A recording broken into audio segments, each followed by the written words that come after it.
Hello everyone, good evening and a very warm welcome to the Masterclass of Practical Cities. Today, yes, we are into our theme, Transportation and Mobility. This is 25th Masterclass in our series of Masterclasses till now.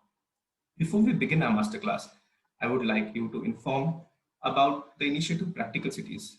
The initiative is by young urban professionals and enthusiasts from varied fields to motivate and encourage all the urban enthusiasts who want to learn more about practical and on-ground solutions which make our cities livable and sustainable. Today, Practical Cities platform is honored to have Dr. Paul Barter, the creator of Reinventing Parking, for our fourth masterclass under the theme Transportation and Mobility. Welcome, sir. Hello there. Yes, thank you for inviting me. Hello, sir. So thank you for joining us today. And to introduce Dr. Paul Barter, he is a consultant, researcher, trainer, writer, and podcaster best known for his parking policies expertise. Paul also has research policy training strengths on international comparisons of urban transport, travel demand management, and public transport regulation. He has written extensively on parking policy, providing insights to various metropolitan governments as a consultant to international organizations such as the World Bank, World Resources Institute WRI, ITDP, and GIZ. Since 2000, Paul has taught in the National University of Singapore, NUS, mostly in the 𝗟𝘂𝗍𝗂𝗏 School of Public Policy as an assistant professor and since 2012 as an adjunct associate professor. As we all know, today we are talking on parking and mainly on how tackling parking problems should help cities and not ruin them. Moving forward, I would like to invite Dr. Paul to share his experiences, practical experiences and works related to parking in its issues throughout the world. Welcome, sir. Can you put some light on it of how you think parking can actually tackle some issues, and mainly in the light of not just COVID, but moving forward into sustainable cities overall, how parking becomes a key issue? Yes, so for a long time, I kind of did my best to ignore parking. I was an academic teaching and researching on sustainable transport, comparing many cities around the world. And I was always on the lookout for policy options and policy examples that helped cities to avoid car dependence or to escape car dependence if they were already car dependent.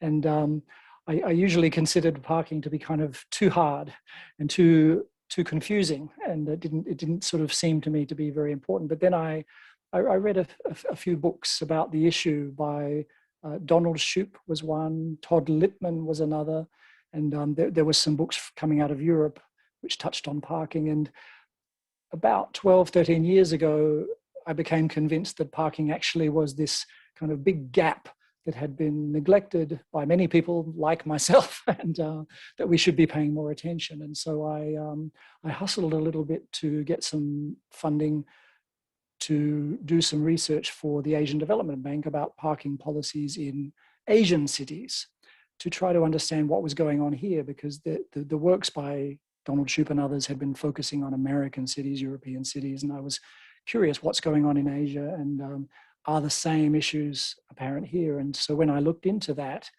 I found, yes, very much parking is a huge problem. And yes, it's a huge opportunity because so many cities are doing it in such harmful ways. But also that there are some interesting things happening in some parts of Asia, for example, Japan and a few other places. But also I began to realize that the tragedy of parking was actually even more enormous. In for example, a place like India or a place like Bangladesh, the parking policies are basically wasting very, very precious local government resources. These are cities that have enormous challenges, and government resources should be deployed to be solving those real challenges, especially for poor people. And if you're going to use those resources to subsidize rich people and their parking, it seemed to me like a terrible waste and a terrible misallocation. And so this motivated me to try to help to spread the word that parking could be very much better, and to continue to research how we could do that better. Yes. Thank you, sir, for that well-taken answer. Now, everyone is excited, actually eager to go forward. So over to you, sir. If you could show us some works that you've been involved in. Yes. Okay, I'll just share my screen. Can you see it? Yes, sir. Go forward. Okay. Okay, so as you mentioned before, I'm just going to try to get rid of okay. I beg your pardon. I couldn't see my screen. As you mentioned, the theme of what I'm going to share is we should tackle parking problems, but we should do that in ways that help our cities, not in ways that harm them even more. And I'm going to do that by sharing 5 key points, key themes. The first one is a brief series of very basic ideas about parking so that we all understand the really important things that we need to understand. Then I'll try to make the point that on-street parking management is the foundation for everything else in succeeding with parking. Then I'll try to make the point that governments boosting parking supply is not only harmful, but also unnecessary. And then that there is a better way to think about parking in urban areas, that planning parking spaces for neighborhoods, for districts, for areas is much better than thinking and focusing on parking for any particular building. Okay, at the moment, traditional parking policy focuses on parking supply on particular building sites. We should get away from that and plan parking and think of parking as something for the area, not for a building. And finally, the corollary of all of that is that governments should very much refrain from trying to boost parking supply, which might seem strange. You might be saying, well, my city has a shortage of parking. Why should the government refrain from boosting parking supply? It may seem strange now. I hope that in 20 minutes or so, it won't seem so strange and you'll agree with me, or you'll have some good questions to try to help me make the point more clearly. So first of all, parking basics. A key basic is that car parking takes a lot of space. And if there's one important thing about cities is that space is at a premium. So taking a lot of space is a really important thing. And it's more than you think. You might think a car parking space is just the space, but it's more than that. It's the aisles that you have to drive along, the ramps, the turning areas. And so when we analyze an off-street parking area, we find that it's roughly 30 square meters per parking space if you add it all up. That's about similar to the average housing area per person, even in rich countries, European countries, Asian countries that are rich. So this is a lot of space to be devoting to parking. By the way, two-wheeler parking, whether motorcycle or bicycle, is very, very much more space efficient. So a lot of what I'm saying applies to car parking, not two-wheeler parking. Parking is also very expensive. And one reason it's expensive, a key reason it's expensive, is because it takes up so much space. So if you're building a building for parking, that's going to cost a lot to build that parking building. If you're going to go underground, that's going to cost a lot. But even surface parking, if it's in a busy area where land is expensive, then the surface parking is also very, very expensive because it just takes up so much space. So no matter what you do, parking in busy parts of cities is going to be expensive. And as a very rough rule of thumb, it's going to be at least $200 per month that you need to cover to recover the cost. Despite this huge cost, in many parts of many cities, parking is either free of charge to the motorist or extremely cheap and underpriced. It's cross-subsidized. It's not actually free, as we just saw, it's expensive, but it's bundled with other things. It's bundled with your job or with your house or with your shopping. This is the case even at drinking establishments, where people are drinking alcohol, where we really, really don't want them to drive, and yet we provide free parking at many of these establishments in many cities around the world. A much better way, and a good way to get onto the right track with parking policy, and this actually applies to transport policy more generally, a very good starting point to help you stay on track with transport policy and parking policy is to focus on the idea of accessibility, which in short means making it easy to reach things. Not necessarily making it very easy to move or move by vehicle, but make it easy to reach things. Focus your mind on that. And parking, of course, is part of making it easy to reach something, but car parking is about making it easy to reach a place by car, only by car. So it's only car access. And car access is very, very inefficient, space inefficient, very costly. And so if we work too hard to make car access easy, we're very likely to be damaging the ease of access by other modes. So multimodal accessibility is what we really want. And very often the best way to increase multimodal accessibility will involve actually decreasing car access, because it's so wasteful of space and it's so difficult to do both at the same time. So you might think reducing car parking in an area would be harmful to businesses to access, but sometimes it actually is helpful. Very often it's very helpful. And so here's the big theme, which I mentioned right at the start. Cities very often say they want less car use, they want more public transport, they want more affordable housing, all kinds of priorities. But conventional parking policy very often harms those priorities. So we need to line up our parking policies with all of our other policies. But of course, we don't want to have parking chaos in the process, right? So I'm not saying we need to stop trying to solve real parking problems. We do need to solve real parking problems, but we need to do that in a way that helps all of our other priorities and doesn't harm them. So next key point is on-street parking management is really important. It's really fundamental. If we fail to do it, we're going to have all sorts of problems, such as degraded urban public space and harmed accessibility. Even rich countries like Germany very often get this wrong, at least in some places like this street. The USA gets this wrong in many, many places. So this is a case in New York City of parking mismanagement harming public transport. So very often when we look around our cities, we see scenes of chaos in the streets.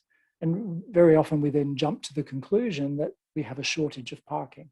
And it seems to many people obvious that the obvious solution must be to build more parking. Unfortunately, that turns out to be a mistake.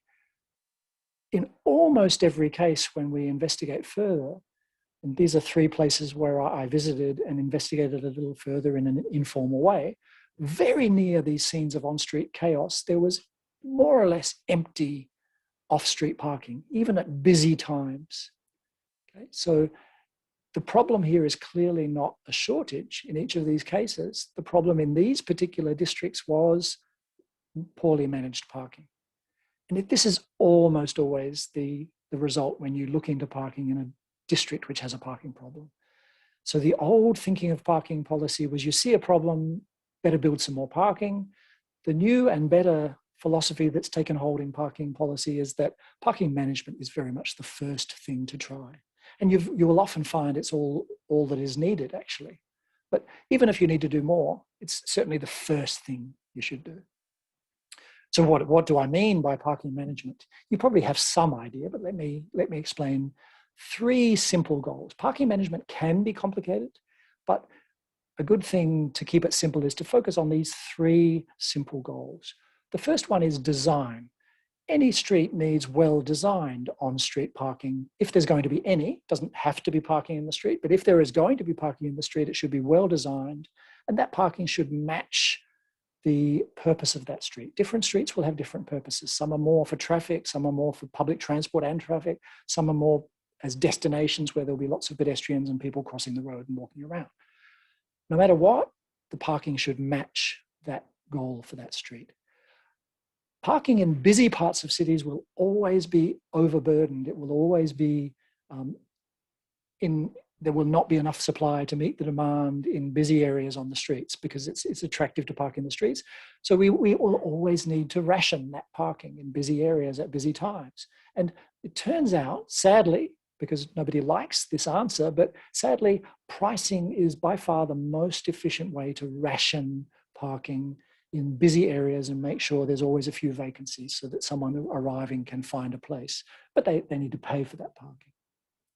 And thirdly, no matter how well we design things and how well we ration, we still will need some enforcement to complement those other ways of getting good parking behaviour.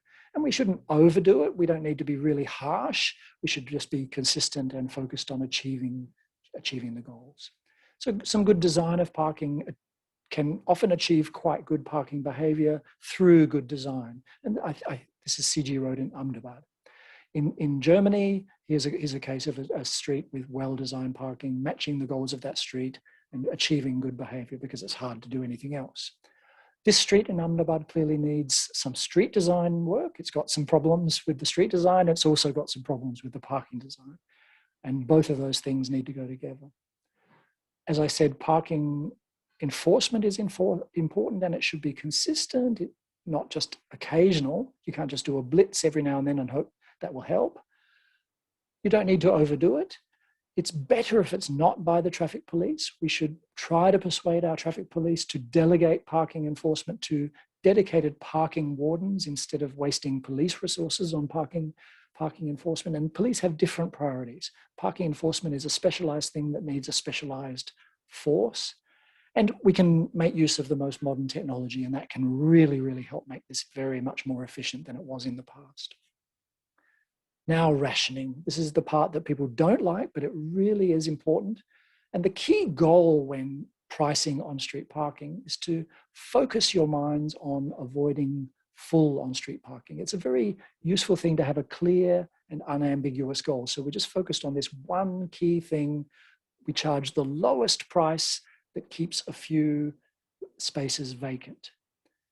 And that means new vehicles arriving can find an open space, as I said. It prevents these negative side effects. Once the parking is full on a street, some motorists will start to resort to bad behavior, like cruising around looking for parking, waiting in the street, double parking even, leaving their car and running in for an errand, or illegal parking, as we can see in this picture from Beijing. And if we manage the parking well and manage to get a few vacancies on every street section, then the perception that the parking has a shortage disappears. People can see that there's not really a shortage. It was just a management problem in the past. Here's the same thing in graphical form. If it's underpriced, we'll have full parking and people cruising around and behaving badly. If it's right priced, we get the price just right, we'll have a few vacancies, just enough so that new people arriving can find a parking space quickly. So you might think that, oh, well, that's all very well in countries that have, or cities that have good public transport. We can't do this because my city has terrible public transport. There's no choice but to drive. Well, even in Jeddah, in Saudi Arabia, which is a city of 4.6 million people, but with only 6 bus routes, it's got terrible public transport, really. No offense to people from Jeddah, but on-street parking pricing worked in the busy districts of central Jeddah, despite the fact that public transport is very weak in Jeddah. How is that? How could that be? Well, the thing is, the key problem in the before situation was that you probably had shopkeepers and employees in these offices and shops in this district arriving early in the morning and parking all day because there's no reason why they shouldn't. Why not? It's the easiest thing. It was not illegal and you wouldn't have to pay anything. Once we put a price per hour on the parking, those all-day parking people decide, well, I'm not going to park there where I have to pay a fee per hour. I'm going to park around the corner or a little bit further away, or I'll use the off-street parking, which was half empty before. That's the magic trick that solves these on-street parking problems in districts like this. So even if you don't have good public transport, you can use parking fees in the street to solve your on-street parking problems. So if we do that, we have good design, we have good enforcement, we have good rationing with pricing, we should achieve some good conditions in the streets. What else can we achieve? Actually, there's an enormous amount we can achieve. It prompts the motorists to seek out the off-street parking in the quieter nearby streets, as I said, in Jeddah. it then also improves their willingness to pay for that off-street parking, because they're comparing the price of the off-street parking with what they now have to pay in the street. Instead of the off-street parking being more expensive, now it might be cheaper, and it's more attractive that way. And finally, this now eases the panic about parking supply, and maybe some entrepreneurs will start to build some off-street parking, as we see here in Seoul. So many cities have achieved some of these benefits through at least partially improving their parking. It doesn't have to be perfect. Every little bit of improvement of on-street parking management helps. So I'm not saying these cities have got perfect on-street parking management, but all of them saw some significant improvements recently. So your city certainly can too. Governments shouldn't boost parking supply because it's harmful and it's also unnecessary. So just to recap the arguments so far in a way, we see chaos in the streets because parking management is weak. That means parking seems scarce, even when it may not be. There's a low willingness to pay for off-street parking by the motorists, and that deters anyone from building off-street parking or making their off-street parking open to the public or attractive to the public. So the governments think they need to build off-street parking, and they think they need to require every developer to build off-street parking with every building through parking norms, minimum parking requirements. In India, they're called parking norms. In other places, parking minimums, parking standards, minimum parking requirements. But as we've already seen, off-street parking doesn't necessarily solve your on-street parking problems, because if the parking in the street is free and poorly managed, people will still park there. They won't magically be vacuumed into the off-street parking, even if you build some. There's only one situation in which you might help the on-street parking, and that's if you take the off-street parking to really, really crazy extremes and build an enormous amount. Even then, you may not solve the off-street parking, but if there's just so much parking everywhere, then maybe. And it's very easy to overdo this. With excessive minimum parking requirements, many cities have found within a couple of decades, they very quickly go from what seems like a terrible shortage to a terrible glut of parking, a terrible excess of parking, and they find they've really overdone it. This is a transit-oriented location in the outer suburbs of my hometown of Adelaide in South Australia. Huge oceans of parking near a railway station, which has quite frequent electric rail service into the city centre. It's a really tragic use of land that's very precious and transit-oriented. And this excessive parking fosters excessive traffic. It causes car dependence. It's not really what we want. So here's the story so far. The conventional parking policy that focuses on off-street parking, not managing on-street parking, accidentally promotes car ownership and boosts car use, which is not what the city governments are saying they want to do, not what most citizens want from their transport system or their city. And even worse, it usually doesn't actually solve the on-street parking problem anyway. So it's so tragic. This is a terrible mistake that so many cities, including my own, have made.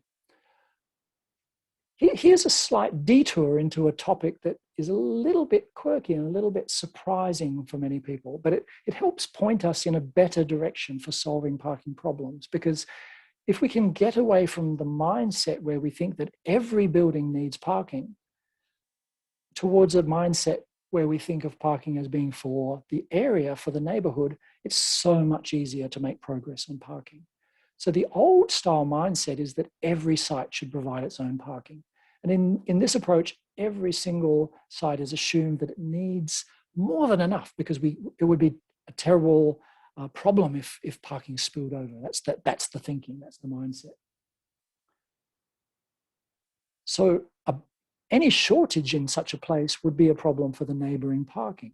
And so you'll find that a lot of buildings, a lot of site owners who have parking at their building will try to prevent outsiders from parking there. They'll try to say, this is for customers only, or for tenants only.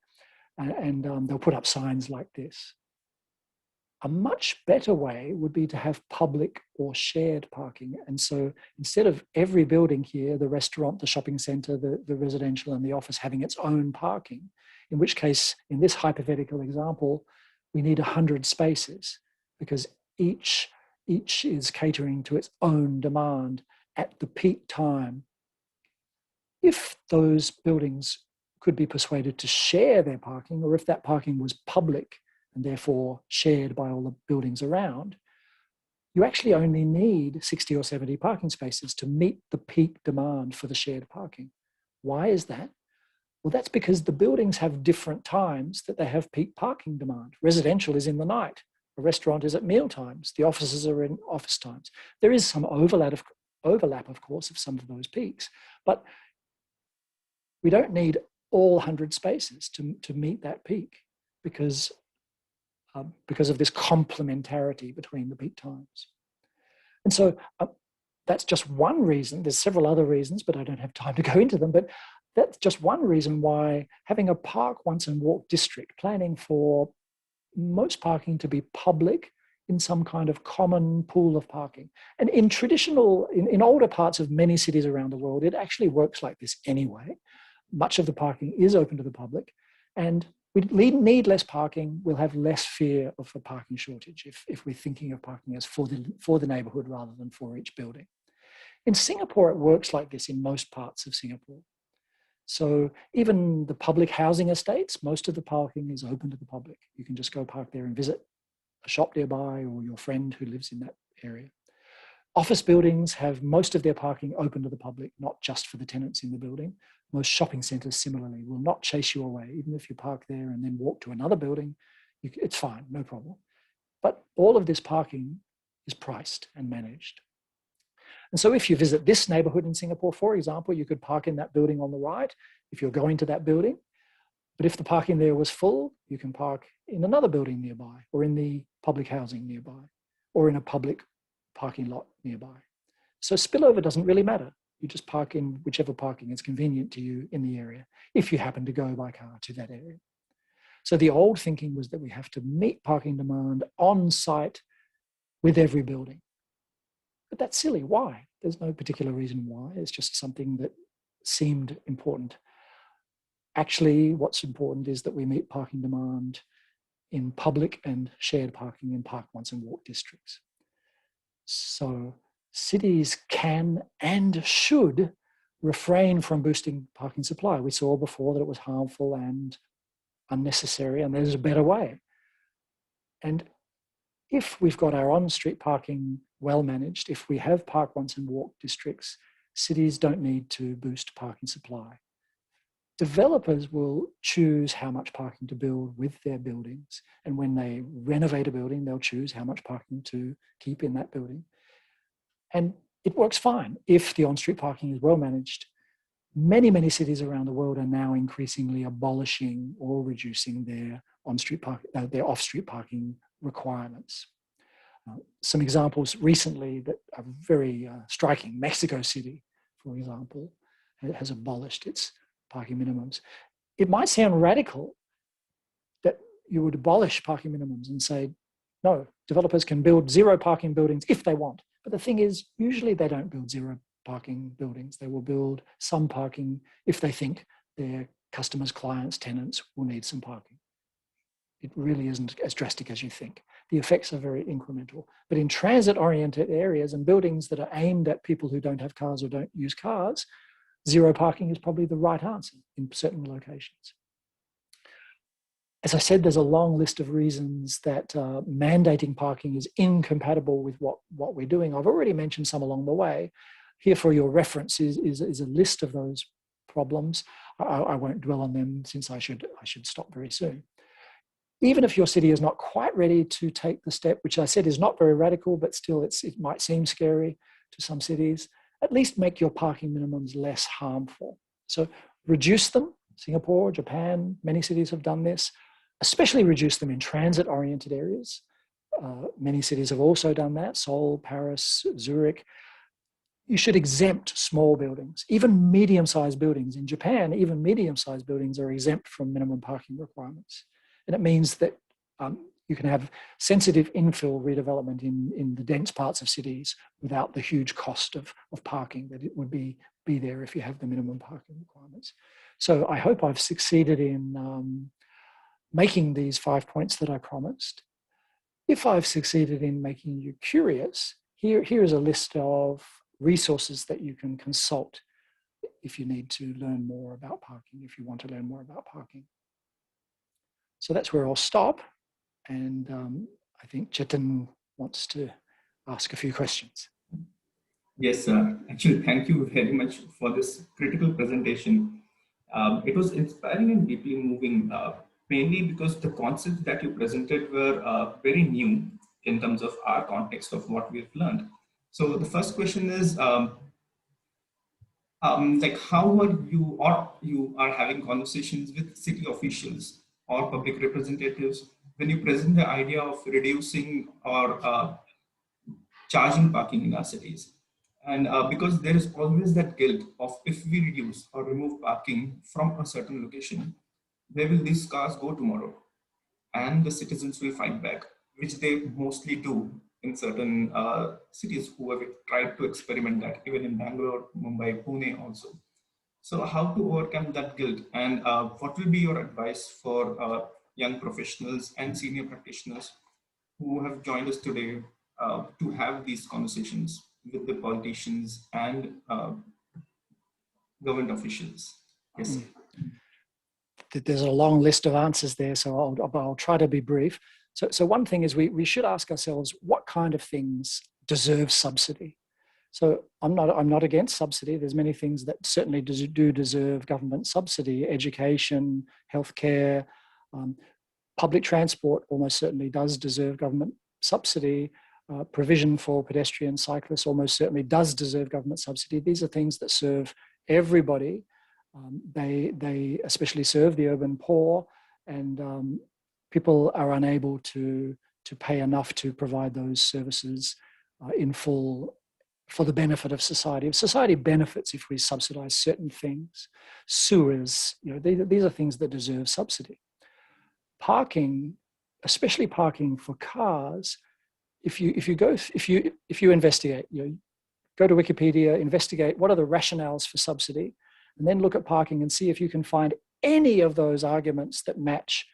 I guarantee you none of them match. The only one that you might find is some people argue that parking is a form of pollution, that a building that doesn't have enough parking, the spillover parking is like pollution, and therefore we must somehow subsidize or do something to avoid that pollution.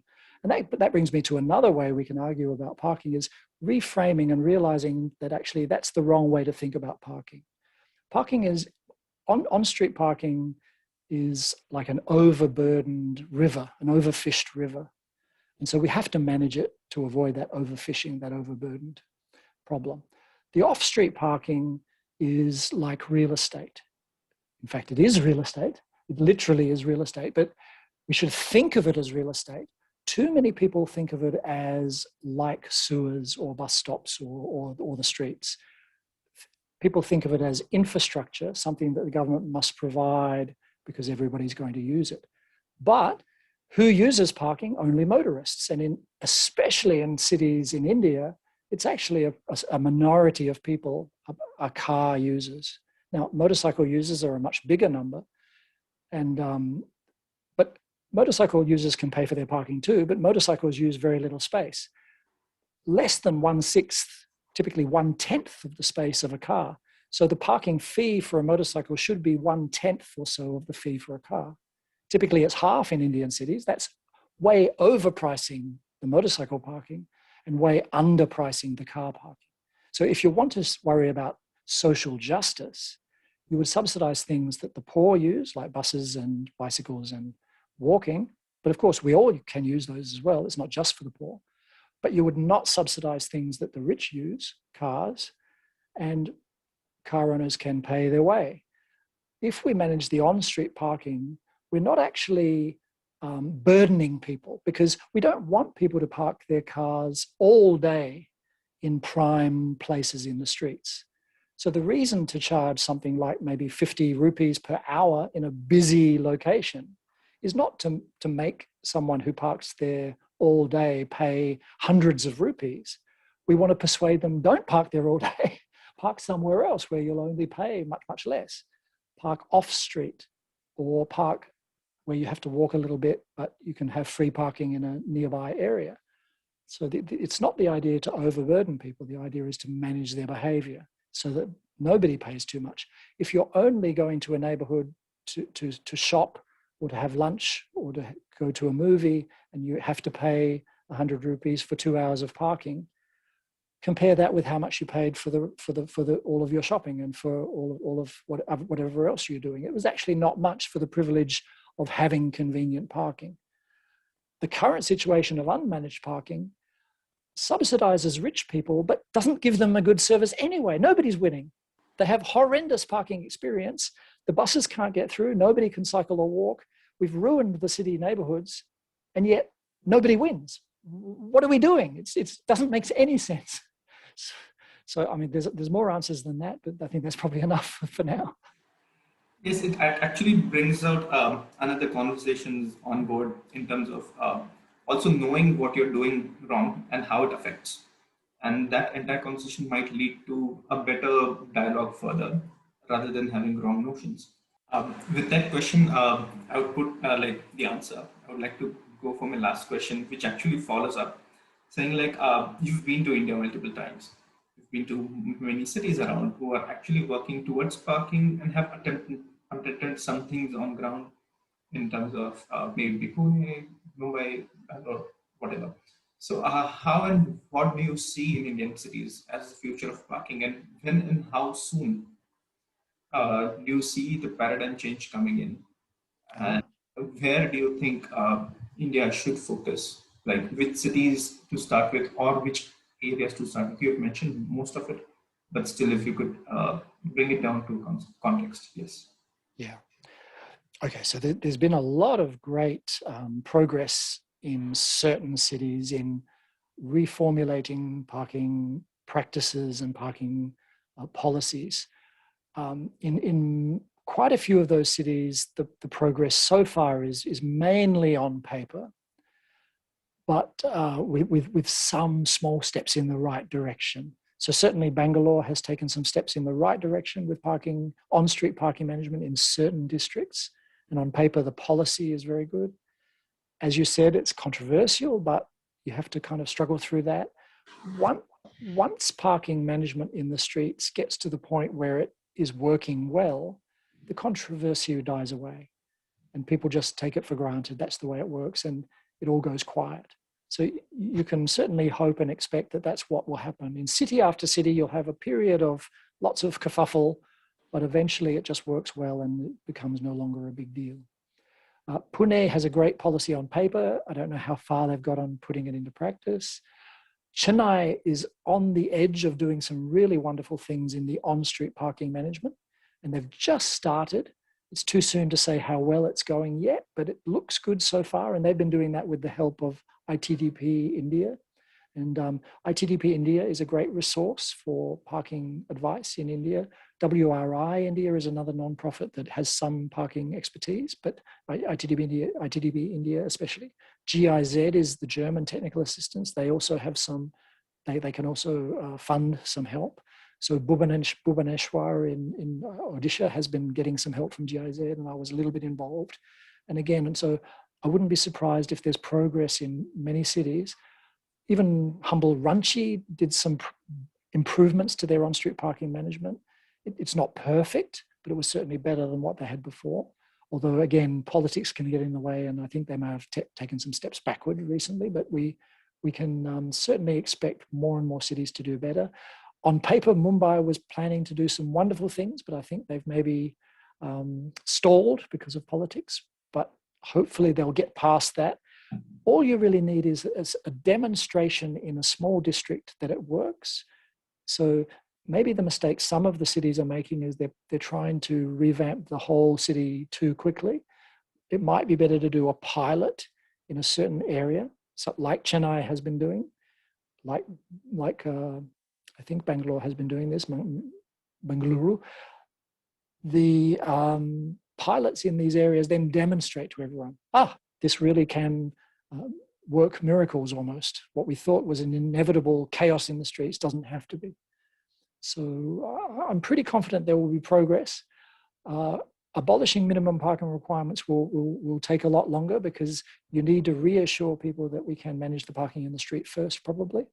But once people are more confident that on-street parking management can be done, then they will start to relax about the off-street parking, and they'll find that it works much better anyway. People will start to use the off-street parking that has been built already, whereas at the moment, a lot of it's languishing half empty because the on-street parking is chaotic. Yes. So that was actually my last question. So thank you, sir, for like very critical and clear answers.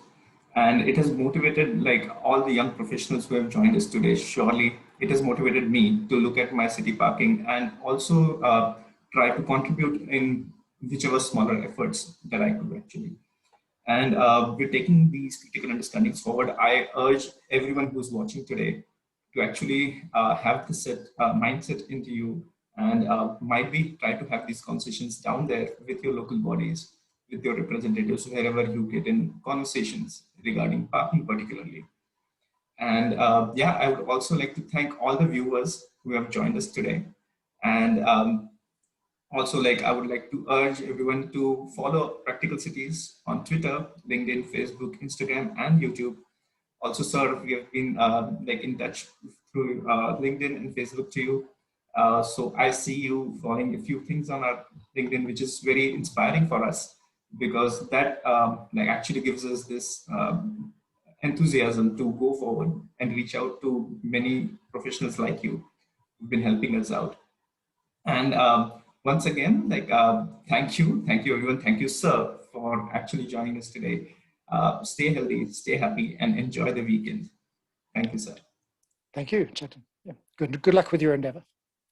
Thank you, sir.